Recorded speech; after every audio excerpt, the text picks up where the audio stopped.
जय हिंद विद्यार्थियों। आज के इस वीडियो में हम पढ़ेंगे अनुपात में ऐसे सवालों को जिसमें दो संख्याओं या तीन संख्याओं का या चार संख्याओं का प्रारंभिक अनुपात दिया गया होगा और उसमें प्रत्येक संख्या में प्रतिशत में परिवर्तन कमी या वृद्धि की बात करेगा तो नया परिवर्तन, नई वृद्धि और नया अनुपात क्या हो जाएगा वृद्धि के पश्चात या परिवर्तन के पश्चात। तो यहाँ पर यह चीज़ें आप कैसे करेंगे, सबसे पहला सिंपल सी चीज़ है कि हम पहले उदाहरण के रूप में हम ले रहे हैं क्वेश्चन नंबर 1।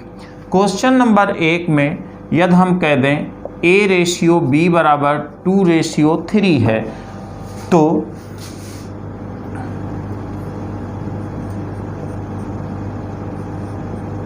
A के मान में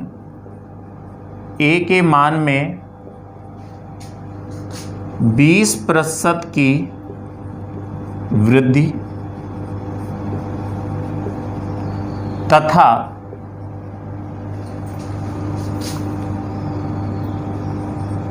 B के मान में 40% की कमी कर दी जाए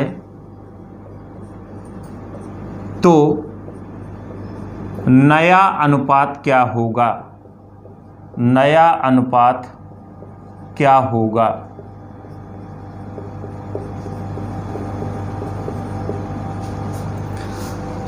तो देखें नया अनुपात यहाँ पर क्या होगा, कैसे निकालेंगे नया अनुपात। क्या कहा गया है A/B बराबर 2/3। तो सीधे सीधे जब अनुपात निकालना है तो इसमें भी x होगा, इसमें भी x होगा, परिवर्तन करेंगे तो सब जगह x रहेगा। लास्ट में अनुपात की ही बात कर रहा है तो आपको परेशानी नहीं लेनी है, कोई भी टेंशन नहीं लेनी है। जब भी अनुपात से अनुपात में ही रहने की बात करता है तो सारी प्रोसेस अनुपात के साथ ही कर देते हैं।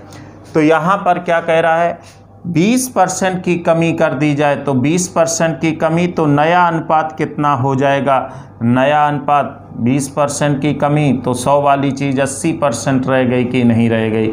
और B के मान में 40%, 20 की वृद्धि है तो वृद्धि है तो 120 हो जाएगी ना 100 वाली चीज़। अब यहाँ पर ये 3 है, 40% की कमी तो ये 60% हो जाएगा।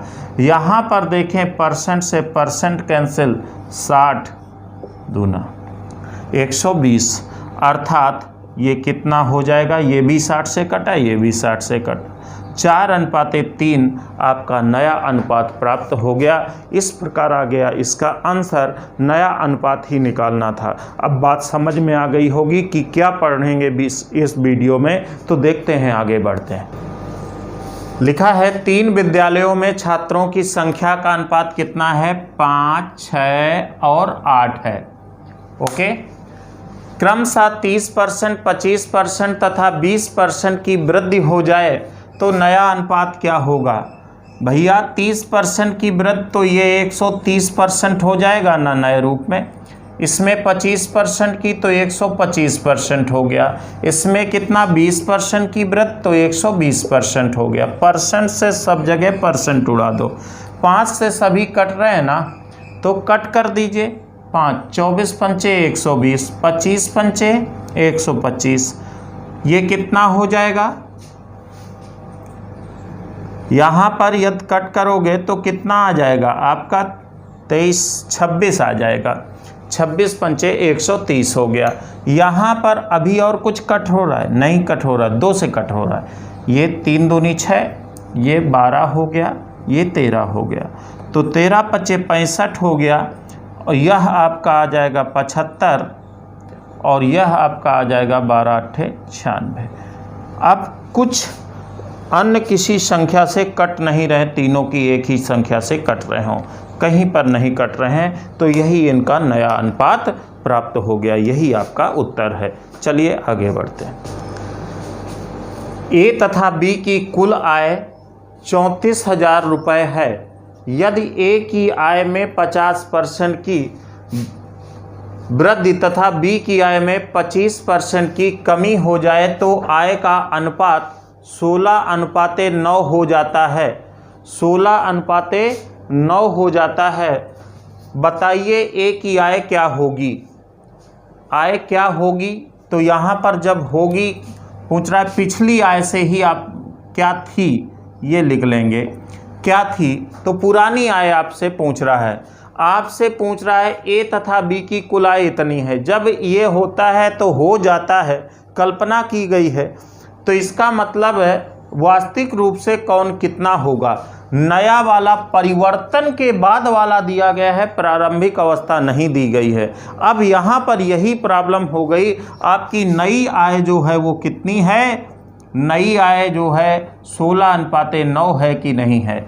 क्या कह रहा है? ए की आय में 50% की वृद्धि हो जाए तो इसका मतलब है पुराने में जाने के लिए पुराना 100% रहा होगा और ये नया वाला 150% है, तो 16/150 गुणे 100 हो गया कि नहीं हो गया।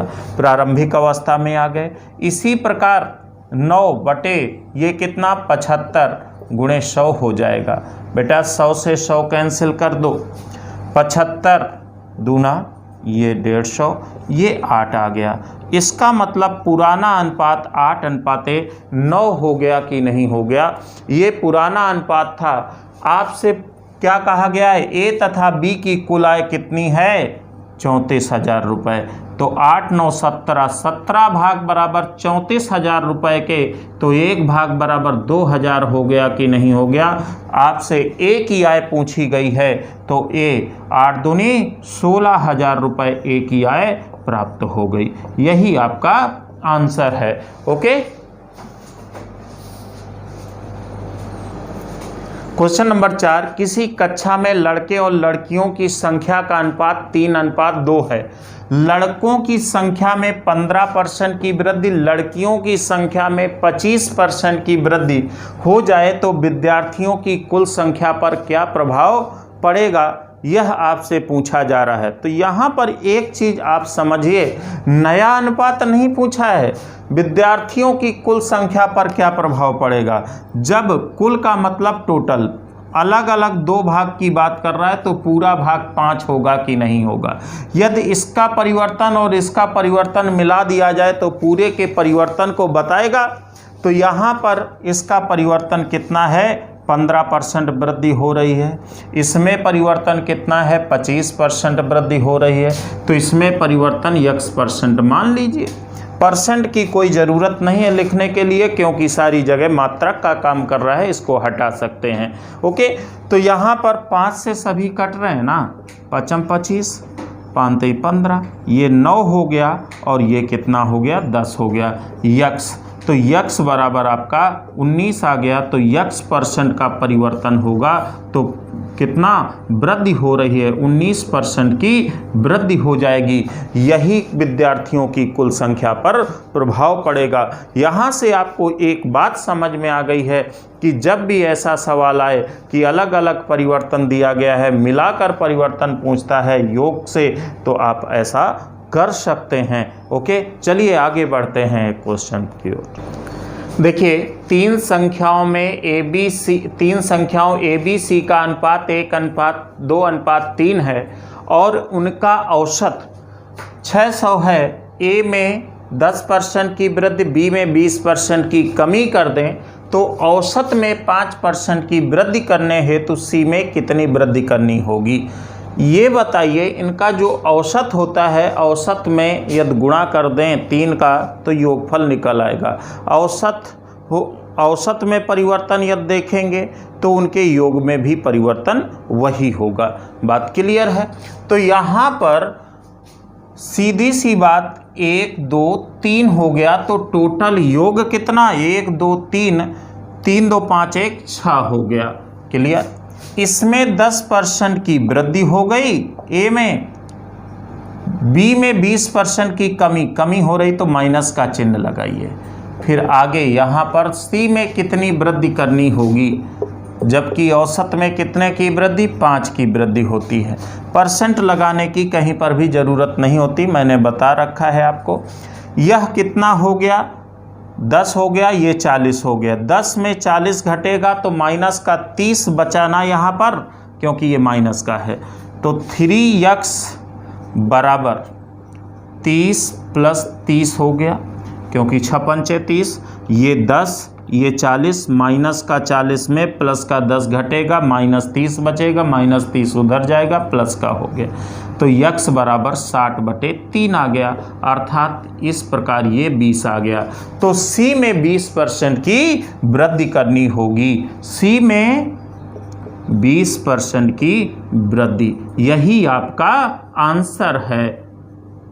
ओके,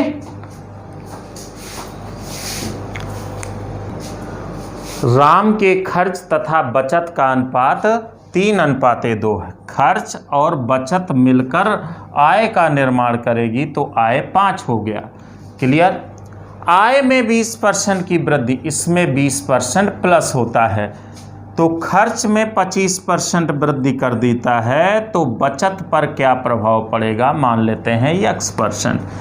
तो ये 2x हो गया, 25 × 75, 50, 5 × 20 100, 100 माइनस 75 कितना? 2x बराबर कितना हो जाएगा? 25 हो गया। तो x बराबर 25/2, 12.5% आपका आंसर आ गया। 12.5 आ गया, अर्थात x% की वृद्धि हो रही है, तो बचत पर क्या प्रभाव पड़ेगा? बचत आपकी 12.5% बढ़ जाएगी, वृद्धि हो जाएगी। यही आपका आंसर है। आशा करता हूँ यह चीज़ें सब आपको समझ में आ गई होंगी। नहीं समझ में आती हैं तो कमेंट्स बॉक्स में ज़रूर लिखें, ताकि आगे सुधार होता रहे। आपको चीज़ें कैसे समझ में आएंगी ये मुझे पता चलता रहे, मैं अपने लेवल पर सुधार करता रहूँ। ओके, मिलते हैं अगले वीडियो में।